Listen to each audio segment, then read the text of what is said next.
아침에 시작을 알리는 글로벌 주식 라이브 월스트리트 모닝 브리핑 1월 6일 화요일 아침 방송 시작합니다. 안녕하세요. 여도은 아니고 박명석입니다. 여러분 반갑습니다.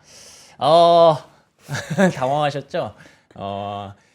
도은 앵커님이 오셨는데 지금 골골 앓고 계십니다. 그래서 도저히 목소리가 안 나오는 상황이라 어쩔 수 없이 불가피하게 저와 먼저 인사를 했습니다. 그래서 오늘은 도은 아침 아니고 오늘은 명석 아침이에요. 그래서 우리 여도은 앵커님 잠시 좀 보여드릴게요. 계세요 옆에. 예, 절대 늦으신 거 아니고 결석하신 거 아니고 한마디 해주시죠. 여기 있어요. 이게 진짜 장난이 아니라 진짜로. 저 여기 있어요. 예, 진짜로 오시면서 무슨 막 차에서 득음을 하시려고 소리를 지르시면서 왔는데도 불구하고 이 소리가 안 나와서 진짜 오늘 불가피하게 예, 이렇게 됐습니다. 화장실 가신 거 아니고요, 여러분들. 여기 옆에 계십니다. 예, 걱정하지 마시고요. 근데 어제 알아봤다고 그러니까요. 예. 근데 또 병원도 가셨고 이제 또 병원 가서 제가 근황 토크 해드릴게요. 병원 가서 염증 진단을 받으셨는데 염증도 그렇게 크지 않다라고 얘기를 했는데도 불구하고 오늘 아침에 일어나 보니 목소리가 이렇게 나와서 어쩔 수 없이 이렇게 됐다. 그치만 보세요. 출근하신 게 용하지 않습니까? 이 자리에 오셨어요. 이렇게 목소리가 안 나오는데도 불구하고. 킹도은 좋아요. ASMR 좋아요. 꼬바로우 드셔야 되는 거. 꼬바로우 먹으면 낫나요? 꼬바로우. 예. 자, 오늘 언양불고기 나가는데, 오늘 언양불고기 한번 낫는지, 약효 테스트 한번 들어가도록 하겠습니다. 그러니까, 오늘 아침에 이제 목소리가 이렇게까지 안 나오실 줄 모르고, 아침에 또 이렇게 나오셨는데, 아이고, 이렇게 안타깝게 됐어요. 잠시 후에 혹시 이렇게 목을 가다듬으시다가, 네. 좀 괜찮다 싶으시면, 한 번씩 등장해 주시기 바랍니다. 알겠습니다. 예, 알겠습니다. 자, 그래서, 오늘, 제가 또 준비한, 내용을 하기 전에 오늘 또 소개를 드려야죠. 오늘 월간 뉴스레터는 글로벌 시황맨 박명성님과 함께 하고요. 그리고 잠시 후에 글로벌 인터뷰 하나증권 리서치센터 글로벌 매크로 전략팀 김경환 팀장과 함께 할 예정이니까 여러분들 월스트리트 모닝 브리핑은 계속 진행됩니다. 걱정 마시고 채널 고정해 주시면 될 것 같습니다. 자, 간밤에 뉴욕 증시는 다 올랐어요. 어제는 살짝 나스닥이 지난주 금요일에 좀 안 좋았다라는 말씀 드렸는데 말씀드렸던 것처럼 러셀 2000은 좋았고요. 최근에 코인 시장의 반등이 좀 강합니다. 이게 우크라이나래. 베네수엘라 이슈가 좀 내포된 그런 코인의 반등이라고 얘기들을 하던데 그 부분까지 다 이렇게 들어오면서 결국에는 베네수엘라 이슈나 이런 거 다 빼고 봤을 때 러셀 2000 좋고 비트코인 올라 이러면은 투자 심리 좋은 거잖아요. 개인 투자자들은 여전히 시장에 대한 긍정적인 부분들을 갖고 있었는데 그게 이제 연말에 거래가 확 줄면서 다들 연말에 이제 놀러도 가고 이제 크리스마스도 즐기고 이러다 보니까 거래를 안 해서 시장이 안 올랐던 거지. 이거 바로 이렇게 넘어오네요. 바로 새해 되니까 이렇게 시장이 투자 심리 회복하면서 어제 코스피는 정말 무시무시했죠. 하루 만에 150포인트 가까이를 코스피 지수를 끌어올려 버리던데 그 흐름이 뉴욕 증시에도 다르지 않았다. 이렇게 보시면 될 것 같습니다. 자, 그래서 핀비즈 맵부터 보면서 저희가 뉴욕 증시 마감 상황 한번 정리해 보도록 하겠습니다. 자, 다우 지수 1% 넘게 올랐고요. 나스닥 지수도 0.7%. 어제는 이제 다우가 오히려 장 막판까지 이렇게 치고 올라오는 모습이었는데 오늘 월요일 개장하자마자 나스닥이 좀 더 좋은 그런 모습을 보여줬습니다. S&P 500 지수도 0.6% 상승했고요. 러셀 2000은 1.6% 상승하면서 앞서 말씀드린 것처럼 이 중소형주의 랠리가 좀 나타났다라는 점에서 투자 심리는 여전히 살아있다라고 보시면 될 것 같습니다. 자, 그리고 이제 핀비즈 맵 한번 볼게요. 보시면 어제 좀 안 좋았던 종목이었죠. 팔란티어가 4% 가까이 상승을 했습니다. 요게 또 이제 베네수엘라 좀 엮였죠. 베네수엘라에 정밀 타격을 하고 마두로 대통령을 체포하는 과정에서 팔란티어의 소프트웨어가 많이 활용이 됐을 것이다 라는 얘기들을 어림짐작으로 했었는데 시장에서는 그 부분을 좀 이해를 했던 것 같고요. 테슬라도 8일 만에 올랐습니다. 그리고 아마존이 2.9% 상승한 게 인상적이었는데 그러니까 어제 어제 제가 차트 보여드렸을 때 나스닥의 하락은 뭐 아마존, 구글, 메타 이런 소프트웨어 종목들이 좀 약했다 이런 말씀 드렸는데 그게 다 올라왔어요. 반면에 엔비디아라든지 마이크론 테크놀로지는 조금 쉬기는 했습니다. 아무래도 마이크론이 너무 많이 달렸기 때문에 그 부분을 좀 한 1% 정도 조정을 받았다고 보시면 될 것 같고, 이 그 헬스케어 섹터가 좀 붉은색인데 요게 모르겠어요. 이게 헬스케어가 안 좋았다라고 표현을 해야 될지 잠시 후에 보여드리겠지만 노보노디스크는 올랐거든요. 노보노디스크는 이제 경구용 치료제죠. 경구용 비만 치료제를 미국에서 판매를 시작을 했습니다. 그래서 오히려 일라이릴리가 역으로 이렇게 좀 움직였다라고 보시면 되기 때문에 헬스케어 섹터는 선별적인 강세가 나타났다. 그리고 금융주 좋았고요. 뭐 전반적으로 시장의 흐름 나쁘지 않았다고 보시면 되겠습니다. 자, 중소형주 확실히 그린라이트가 굉장히 많죠. 중소형주의 강세가 여전히 시장의 긍정적인 분위기를 좀 이끌었다라고 보시면 될 것 같고요. 이쪽은 이제 AVAV, 크라토스 이런 것들은 요것도 이제 베네수엘라 묻은 거죠. 드론 관련주들 강세 보였고, 블룸에너지 그리고 요 SMR 뉴스케일 파워 15% 급등했습니다. 어제 제 기억으로 국내 증시에서 삼성전자뿐만 아니라 또 화제를 모았던 게 두산에너빌리티인데, 그쵸. SMR이 두 자릿수 급등했다는 걸 보면 오늘도 좀 기대할 만하지 않나 싶고요. 조비 에비에이션 올랐고 ASTS 우주 관련주들 랠리 지속됐고요. 그리고 여기 양자 관련주들 강세 이어지는 모습에서 또 비트코인 강세, 중소형주 강세, 개인 투자자들 투자 심리 호조 이렇게 연결해서 보시면 될 것 같습니다. 네. 자, 마음 급하지 않게 천천히. 천천히요? 예. 오늘 할 얘기가 또 많아가지고, 예, 좀 빨리 달렸나 봅니다. 옆에서 제가 이렇게 좀 빨리 가면 얘기해 주고 계시는데, 천천히. 여러분들, 예. 저를 좀 이렇게 잘 봐주세요. 자, 그리고 금 가격은 2.9% 올랐습니다. 에브리싱 랠리라고 보시면 될 것 같고요. 4,450달러 넘게 올라갔어요. 이거는 다 어느 정도 예상할 수 있는 결과였죠. 베네수엘라 이슈가 거의 마무리라고 해도 되겠죠. 언제 어디서 변수가 일어날지는 모르겠지만 어쨌든 대통령이 체포가 됐고 그 결과에 따라서 많은 얘기들이 있겠지만 또 특별한 어떤 소요 사태가 일어나고 있는 상황은 아니기 때문에 오히려 베네수엘라에서도 이런 상황들을 반긴다라는 얘기들도 외신을 통해서 전해지고 있기 때문에 일단 금 가격은 추가 소요 사태는 없었지만 그래도 불안하잖아요. 조금은 불안한 심리가 금 가격의 상승세를 이끌었다고 보시면 될 것 같고요. 은 가격은 7%또 올랐습니다. 금, 은 랠리 지속되는 과정에서 유가는 우리가 예상했던 대로 생각보다 그렇게 크게 반응은 안 했습니다. 58달러, 1.9% 정도의 상승이면 일단 단기적으로는 불확실성이지만 장기적으로 봤을 때 베네수엘라에 매장되어 있는 전 세계 최대 매장량을 갖고 있는 베네수엘라의 원유가 만약에 이제 그 미국의 원유 개발 기업들로 인해서 개발이 되고 수출이 되기 시작한다면 그럼 유가는 오히려 장기적으로는 하락할 수 있는 요인이기 때문에 그 부분들을 반영해서 오히려 금과 은보다 유가는 크게 오르지 않았다. 근데 또 구리 가격도 신고가 경신했어요. 이런 것들도 여러분들이 계속 확인해 보시면 좋을 것 같아요. 우리가 디램 가격, 그다음에 금 가격 이런 것만 봅니다만 구리 가격 같은 경우에도 연일 신고가 랠리를 달리고 있기 때문에 구리 관련주들 도 여러분들 혹시 놓치고 계시다면 챙겨보시면 좋을 것 같고요. 달러는 0.15% 소폭의 하락이 나타났습니다. 98.27달러에 이렇게 마감이 됐습니다. 도훈 앵커님 어서 나으시길, 도훈 앵커님 응원하는 얘기들이 이렇게 계속 채팅창을 통해서 올라오고 있는데 혹시 민폐요, 민폐. 괜찮으세요 지금 목소리? 아직 안 나오세요? 아직은 조금 이제 풀리고 있는 상황인데. 그렇군요. 제가 민폐를 끼치는 것 같아서 늘 1년에 한 번씩 꼭 이러는 것 같아서. 그래요? 1년에 한 번? 고개 숙여 사주세요. 아닙니다. 네. 쾌차하시길. 이슈 말씀해 주시죠. 그럼 저는 제가 다시 한번 네. 받아서 좋습니다. 쭉 가도록 하겠습니다. 좋습니다. 자, 일단 베네수엘라 사태와 관련해서 어떤 일들이 있었는지, 그리고 시장에 어떻게 반영됐는지 이게 많이 궁금하실 것 같아서 요걸 1번으로 정리를 해봤어요. 일단은 유엔에서 회의를 좀 한 것 같고요.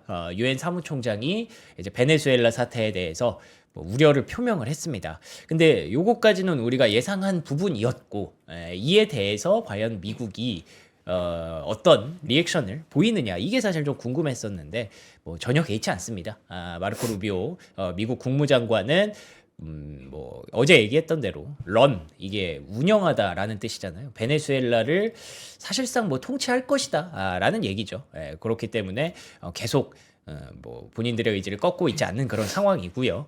그리고 여기 보시는 것처럼 이제는 그냥 대놓고 원유가 중요하다라는 것들을 계속 얘기를 하고 있는 그런 상황입니다. 석유 회사들이 베네수엘라에서 사업을 시작할 것이다. 그랬기 때문에 뭐 쉐브론, 엑슨모빌, 그리고 슐럼버거 이런 종목들이 일제히 상승했죠. 뭐 예상했던 대로 그렇게 움직였고요.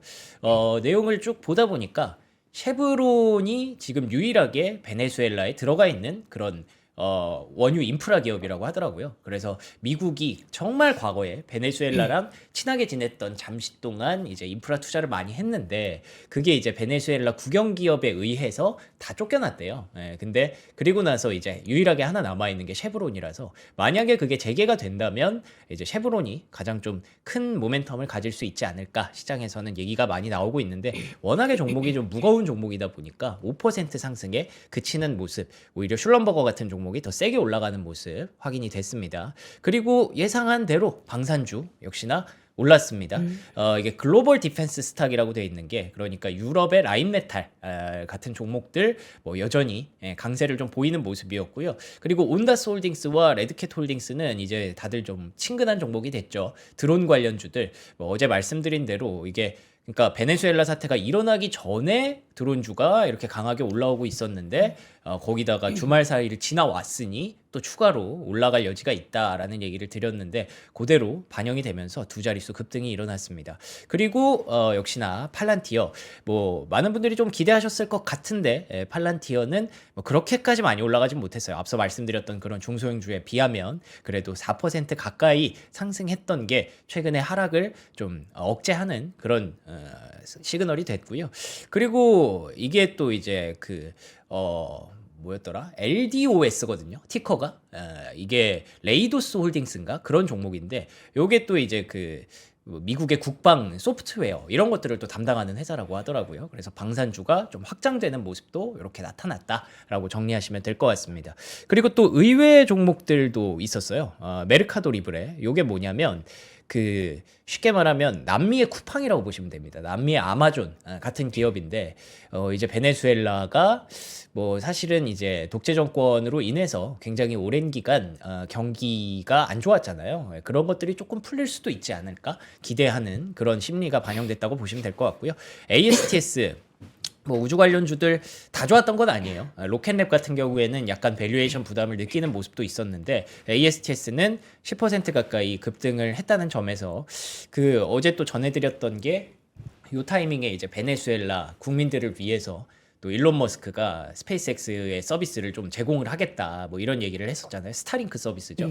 그런 부분들이 반영이 됐던 것 같아요. 그래서 우주 관련주들은 뭐 플래닛 랩스, ASTS 뭐 이런 종목들이 계속 강세를 보이고 있으니까 참고하시면 좋을 것 같습니다. 그리고 뭐 여기까지는 시장의 반응이었고 그리고 또 트럼프 대통령의 또 이야기들도 좀 해볼 필요가 있을 것 같은데 네. 이 다음을 계속 찾고 있는 느낌이에요. 베네수엘라 다음 어디를 타겟을요? 갈까? 예, 그쵸. 이란을 자기가 잘 지켜보고 있다. 이란도 요즘 뭐 난리라고 하더라고요. 하메네이라는 통치자가 있잖아요. 그 사람의 뭐 반대하는 세력과 뭐 지지하는 세력이 나뉘어서 굉장히 큰 소요 사태를 지금 겪고 있다고 하는데 이에 대해서 약간 좀 미국이 또 개입할 여지를 좀 보고 있는 것 같습니다. 만약에 거기서 또 안 좋은 일이 일어나면 우리가 들어가겠다. 거의 사실상 뭐 글로벌 경찰이 된 거죠. 그리고 또 콜롬비아가 뭐 아픈 사람이 지금 통치를 하고 있다라고 하면서 이런 얘기를 계속 하고 있어서 전 이런 얘기 보면 좀 무섭더라고요. 아픈 사람은 어디가 아픈 거야? 그러니까 아프다는 게 이제 말이 시기라고 표현을 한 거지만 이제 정신적으로 좀 뭐 그런 비하를 한 거죠. 아무것도 할 수 없다라는 얘기를 했기 때문에 다른 나라들을 계속 건드리려고 하는 게 이게 진짜 저게 맞아요. 신제국주의구나. 그런데다가 좀 직접적으로 We need Greenland라는 얘기를 했습니다. 이거를 두 번이나 이 인터뷰에서 두 번이나 강조를 해요. 그린랜드는 뭔데요? 그린란드가 이제 덴마크령이고 거기 저 위에 있는 그런데 왜 필요하다는 거예요? 그린란드에 딱 봐도 자원이 많지 않습니까? 이거 맞아요? 이렇게 이거 되는 거 뭐- 괜찮아요? 그러니까 이제 뭐 유엔은 계속 저렇게 제재를 하려고 하지만 트럼프는 계속 나는 뭐 개의치 안 든다. 필요하다라는 쪽으로 계속 얘기를 하는 거죠. 약간 자원 식민주의가 돼가고 있는 그런 것 거죠. 같은데. 예, 진짜 그 신제국주의가 맞아요, 지금은. 예, 그래서 그린란드가 과연 미국의 땅이 될 수 있을까에 대해서 여기 보시면 예스가 40%까지 이렇게 올라갔기 때문에 이런 거 보고 있으면 진짜 무섭죠. 예, 과연 진짜 하나하나 이렇게 쓰러뜨리는 그런 모습이 나올 것인가. 이에 대해서 이제 덴마크가 이러면 안 된다. 위협을 중단하라 라는 경고를 했었는데 만약에 뭐 이게 진짜 다 현실이 된다면 뭐 캐나다를 51번째 주로 만들겠다 이런 얘기도 한 적이 있기 때문에 뭐 그다음 뭐 이란, 콜롬비아, 덴마크, 뭐 캐나다 다들 지금 긴장할 수밖에 없는 그런 상황이라고 봐야 될 것 같습니다. 뭐 시장 올라갔다고 저희가 그렇게 좋아할 일만은 아니라고 저는 개인적으로 생각을 합니다. 근데 어쨌든 우리는 일단 뭐 크게 이렇게 계속 말도 안 되는 일로 확장되지 않는다면 어쨌든 트럼프라는 사람이 움직일 때도 명분이 좀 필요한 거고 만약에 그 명분이 없는 일을 하기는 쉽지 않다라고 가정을 한다면 본인이 원하는 게 무엇인지에 대해서는 좀 명확하게 나왔다고 정리를 할 수 있을 것 같아요. 그러니까 자원이라는 메시지 자체는 좀 명확하다라고 보시면 될 것 같아서 작년 연말에 제가 보여드렸던 자료인데 그러니까 뭐 우라늄이라든지 앞으로 되게 필요한 것들이 있잖아요. 레어얼스면은 이제 히토류라든지 이런 것들을 확보하기 위한 거고 그린란드 얘기할 때도 히토류 얘기를 또 꺼냈거든요. 결국에는 중국에게 그 책 잡힐 일을 다 빼겠다라는 거예요. 중국한테 히토류 책 잡힐까봐 또 그린란드 가져가는 거고 베네수엘라의 그 원유를 중국의 회사들이 많이 가져갔기 때문에 그것도 이미 베네수엘라를 확보를 하려고 하는 거고 그렇기 때문에 이와 동시에 나타났던 게 센트러스 에너지 여기가 또 이제 우라늄을 원재료를 이제 또 갖고 있는 그런 회사거든요. 납품하는 회사인데 센트러스 에너지에 9억 달러를 지원한다라고 하면서 센트러스 에너지 급등, 앞서 말씀드렸던 SMR 급등, 또 오클로 급등 이렇게 원전 관련주들이 일제히 급등한 모습이 나타났습니다. 그래서 뭐 일단 우리는 투자를 해야 되고 매매를 해야 되니까 오늘 또 원전 관련주들 계속 봐야 된다라고 정리를 할 수 있을 것 같고요. 네. 여기에서 이제 중요한 거는 역시나 중국이죠. 중국이 과연 무슨 생각을 하고 있는지. 여기 보시는 것처럼 중국의 다크 플리트, 그러니까 음지로 들어간 베네수엘라의 원유가 정말 많이 늘었거든요. 이런 것들이 중국 티팟이라고 하는데 중국의 이제 그 국영이 아닌 민영 원유 회사들 쪽으로 이렇게 많이 들어갔다고 하더라고요. 저걸 알고 더 그런 건가? 그렇죠. 요거 때문에 중국이 뭐 채권도 많이 발행을 했다고 하고, 그래서 요거를 끊으려고 하는 거기 때문에 이 상황에서 중국이 발등에 불이 떨어진 상황에서 과연 어떤 그 일을 할 것이냐. 그리고 사실 러시아랑 우크라이나 전쟁으로 인해서 러시아와 관련된 일들을 다 끊었을 때 중국이 굉장히 많이 수혜를 봤다라는 얘기 있잖아요. 그게 중국이 알게 모르게 이런 쪽으로 미국의 적대적인 국가들을 활용해서 수혜를 많이 보고 있었는데 그걸 트럼프 대통령은 불만이 있는 거죠.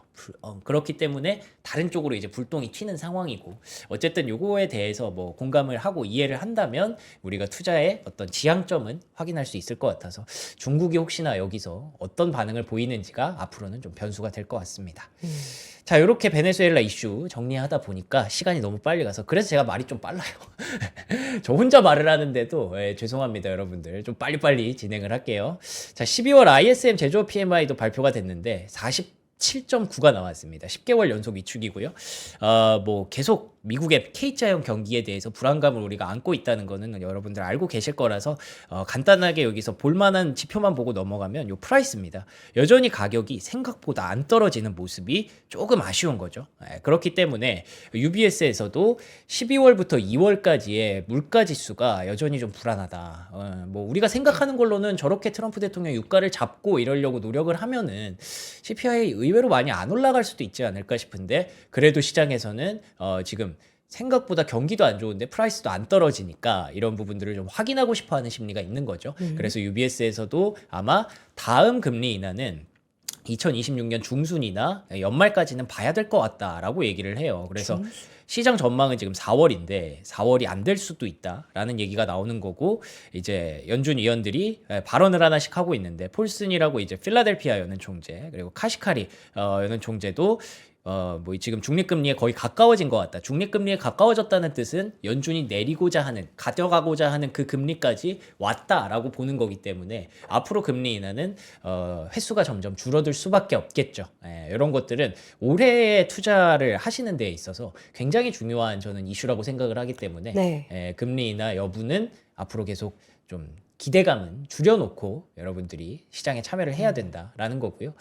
근데 이게 사실 여기랑 부딪히는 거죠. 트럼프 대통령은 이제 미국의 빚을 녹여야 되거든요. 이 미국의 부채를 녹이려면 금리 인하를 반드시 해야 됩니다. 그리고 또 지금 관세 수입을 얻어서 그걸로 이제 충당을 좀 재정을 적자를 메꾸고 있는데 그런 것들이 올해 1월에 만약에 대법원 판결이 나와서 위헌이라고 결정이 나오면 그것도 좀 꼬이는 그 부분들이 있거든요. 그러니까 미국이 부채 써서 지금 계속 그 GDP 성장률을 높이고 있는 건데 투자로 높이고 있는 건데 그 당위성에 대해서도 어느 정도 우리는 인정을 하죠. 왜냐하면 AI에 투자를 늘려야 되기 때문에 지금 뭐 돈이 없으면 부채로 어떻게든 만들어야지라고 생각하는데 그게 또 언젠가는 미국 재정과 시장의 발목을 잡을 수 있기 때문에 금리 인하를 계속 트럼프 대통령은 얘기를 할 수밖에 없고 그래서 이제 연준 의장에 대해서 차기 연준 의장을 교체하려고 하는 겁니다.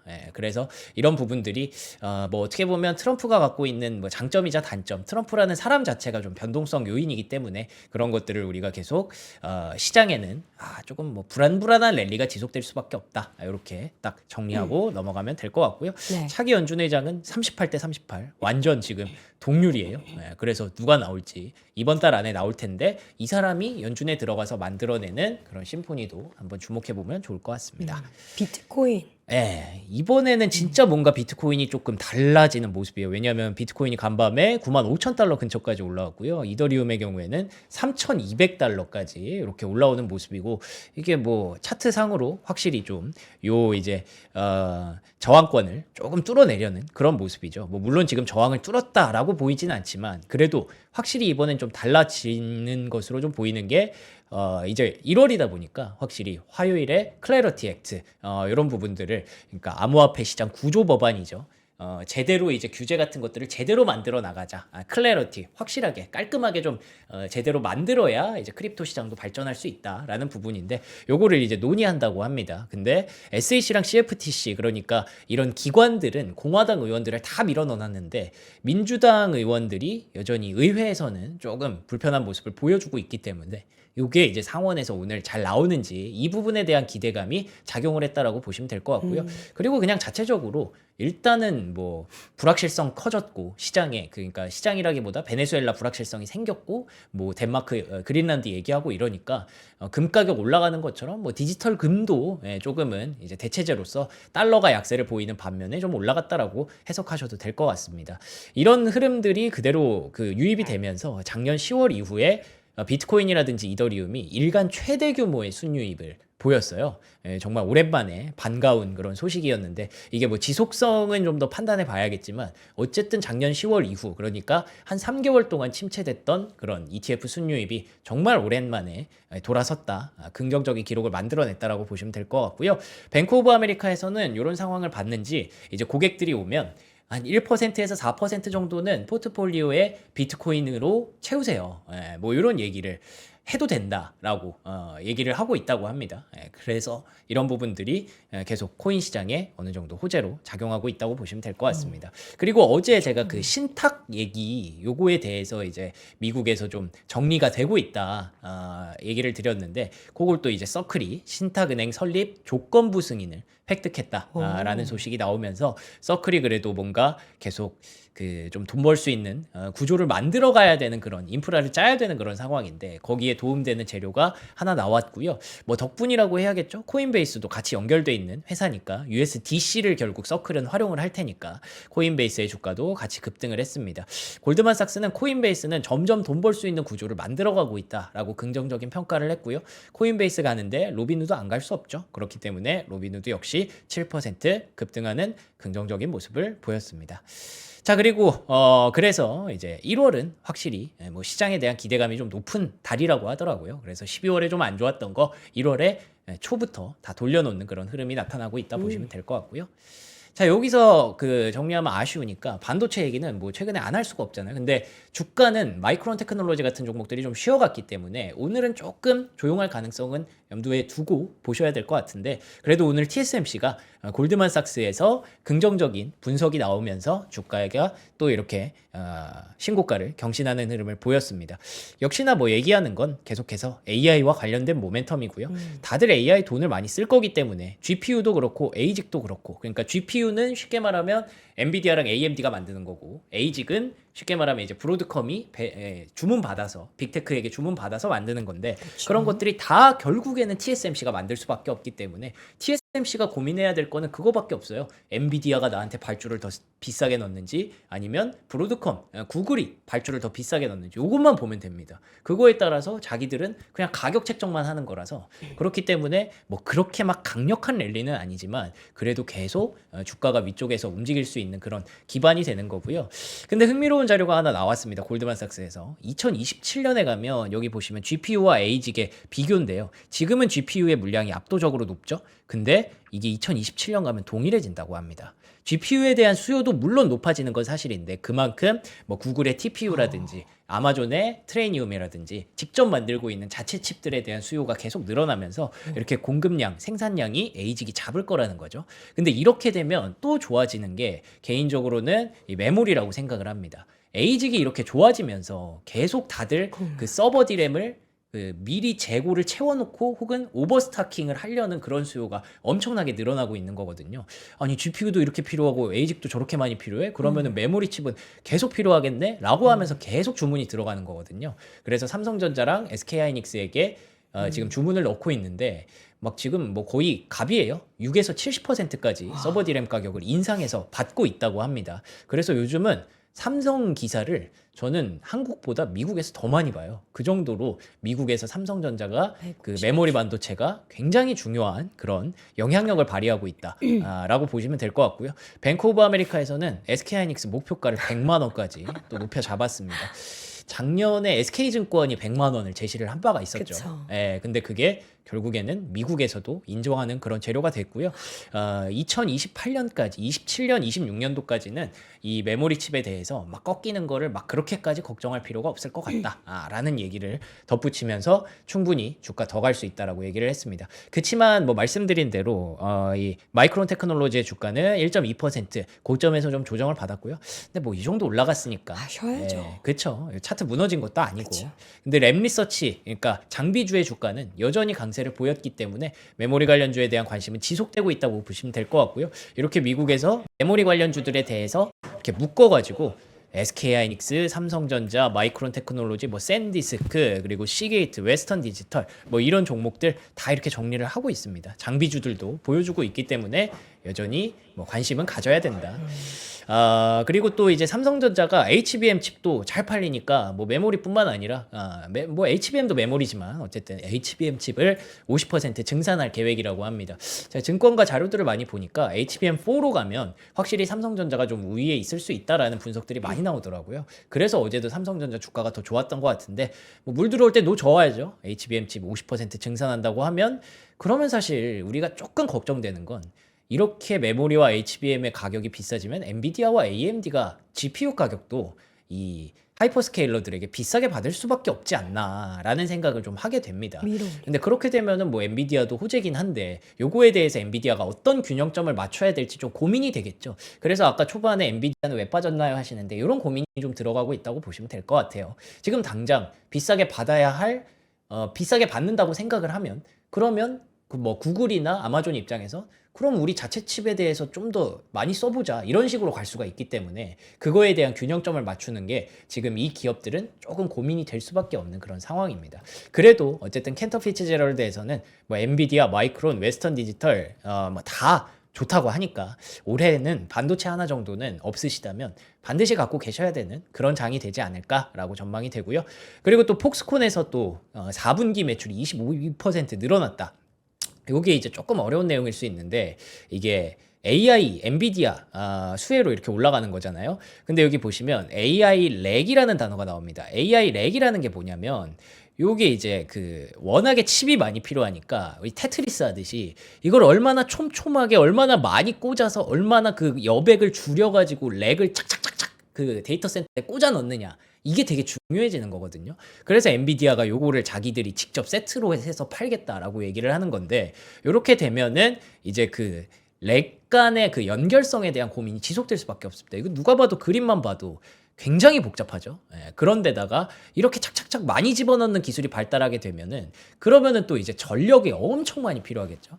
그래서 이 UBS가 이 800볼트까지 전압을 높여야 된다. 그렇게 되면은 블룸 에너지가 그런 걸 제공하고 있기 때문에 블룸 에너지를 주목해야 된다라는 내용도 있어서 이제 계속 이제 그 데이터 센터나 렉이나 이런 것들은 연결성에 대해서 우리가 좀 가치를 부여할 수밖에 없다. 그래서 뭐 광섬유라든지 광트랜시버 이런 것도 계속 중요해질 수밖에 없다라고 네. 생각을 합니다. 자, 그리고 CES 잠시 후에 젠슨화 기조연설이 있을 예정이에요. 아마 몇 시예요? 오늘 아침일 거예요. 여기 미국 시간으로 16시니까 우리나라 시간으로 여러분들 계산 좀 해주세요. 계산이 이게 안 되네요. 서부 시간이죠. 예, 그렇겠죠. 예, 이거 계산해 보시면 될 것 같고, 네. CES에서 나왔던 이야기들 몇 가지만 빠르게 보면 아마존이 이렇게 액자형 TV를 공개한다고 합니다. 이게 얼마나 뭐 잘 팔릴지는 모르겠지만, 초고 삼성에도 있지 않아요? 그쵸, 삼성의 뭔가 대항마? 뭐 이런 느낌으로 얘기를 하더라고요. 대항마가 싼가? 될진 모르겠어요. 예.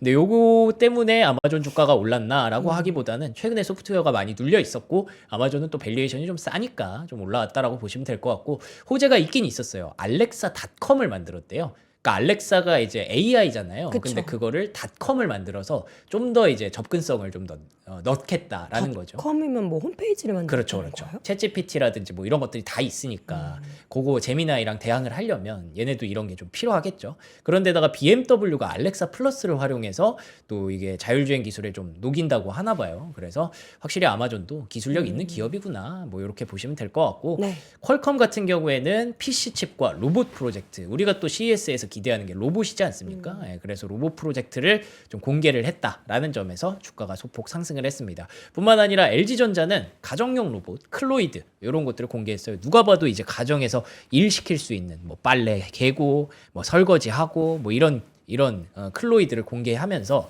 로봇주의 랠리가 미국에서도 지속됐습니다. 서브 로보틱스, 심보틱 같은 종목들이 연일 상승세를 보이고 있는 게 차트로 확인이 되고 있죠. 그리고 삼성전자는 뭘 했냐면 마이크로 RGB LCD TV라고 뭐 이런 게 좋은 게 있나 봐요. 그래서 TV에 대해서 확실히 CES가 아무래도 가전박람회다 보니까 이런 것들이 좀 강조가 됐었고 제미나이를 탑재한 스마트폰을 2배나 증산한다고 합니다. 듣기로는 8억대 정도 된다고 하더라고요. 그래서 AI 우리가 그 스마트폰도 많이 주목을 했었는데 이런 것들은 삼성이 좀 앞서가려고 이렇게 열심히 노력을 하고 있다라는 점을 주목하시면 좋을 것 같고 추가로 이슈 몇 가지 전해드리면 테슬라가 8일 만에 올랐습니다. 뭐 특별한 이슈가 있었다기보다는 7일 연속 하락했던 것에 대한 리바운드라고도 볼 수 있고 캔터 피츠제럴드에서는 뭐 올해 안에 FSD 차이나 FSD 유럽 될 거고 로보택시 될 거고 사이버캡 하반기에 될 거고 뭐 다 될 거니까 이런 것들이 뭐 테슬라의 주가를 이렇게까지 누를 수는 없다.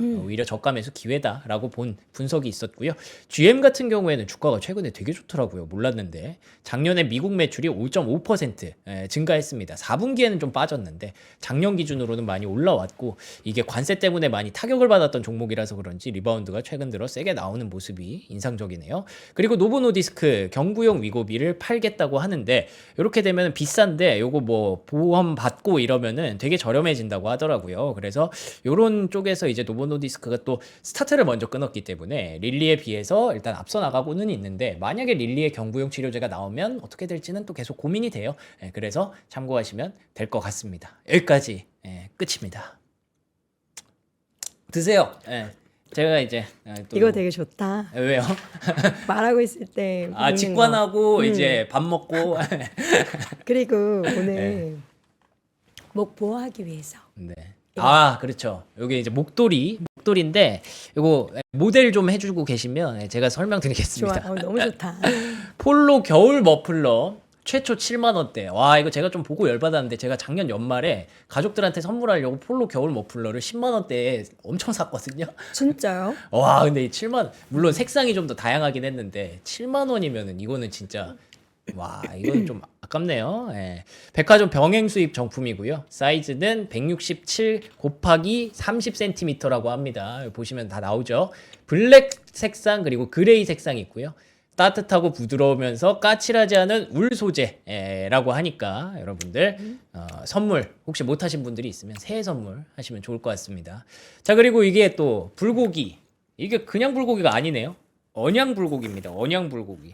언양 불고기 옛날에 저 울산 갔을 때 한번 먹어본 것 같은데 이게 그게 맞나? 언양은 언양 가서 먹어야죠. 언양이 울산 옆에 있는 거 아니에요? 아닌가? 언양이 지역 이름이죠. 아, 이거 마늘 없는 게 언양 불고기인가? 부산 광안리 명물이네. 광안리는 던킨 도너츠인데. 진미 언양 불고기. 음. 광안리가 왜 던킨 도너츠예요? 광안리 던킨 드나스 무반나라는 그런 밈이 또 있어요. 자, 진미 언양 불고기 2+1 최초 3만 원대.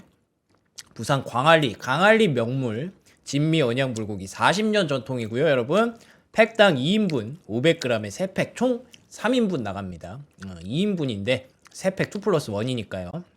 간편 조리 세트고 이 마늘이 제대로 들어가 있어요. 그리고 버섯도 같이 들어가 있어서 요거 그대로 이렇게 돌리시면 된다고 합니다. 풍미 어떻게 맛은 좀 괜찮나요? 너무 맛있어요. 어떻게 목이 좀 돌아왔나요? 약효과 좀 있나요? 어제 꼬바로우 먹고 목소리 돌아왔는데 오늘은 언양 불고기 먹으니까 목소리가 돌아오고 있습니다. 이럴 바에 먹고 시작을 하죠. 저만 이제 30분 열심히 떠들었는데 먹고 시작했으면은 너무 맛있다. 농담입니다. 맛있네요. 명성님이 그동안 맨날 제 옆에서 먹었잖아요. 되게 부러웠거든요. 맨날 먹었잖아요 하니까 되게 나쁜 놈 같네요. 아니 이제 먹게 제가 배려를 한 건데 부러웠거든요. 저는 한 입밖에 못 먹어가지고 너무 좋네 오늘. 아침부터 방송에서 쩝쩝대고 하시는데 제가 오늘은 뭐 얘기 안 나누니까 죄송하지만 얘기를 좀 드릴게요. 아침에 먹는 광고를 하면은 어떻게 안 쩝쩝대냐고요. 죄송합니다. 진짜 최대한 안 쩝쩝대려고 노력 중인데 불편하지 않도록 열심히 노력하도록 하겠습니다. 울산시 울주군 언양은 맞네요. 울산 맞다니까요. 알겠어요. 자, 아무튼 목도리와 언양 불고기 여러분들 많이 주문해 주시고요. 내일은 우리 여도운 앵커님의 목소리가 꾀꼬리처럼 돌아오기를 바라면서 오늘 저희 요거는 마무리하도록 하겠습니다. 여러분 내일 뵙겠습니다. 고맙습니다. 고맙습니다.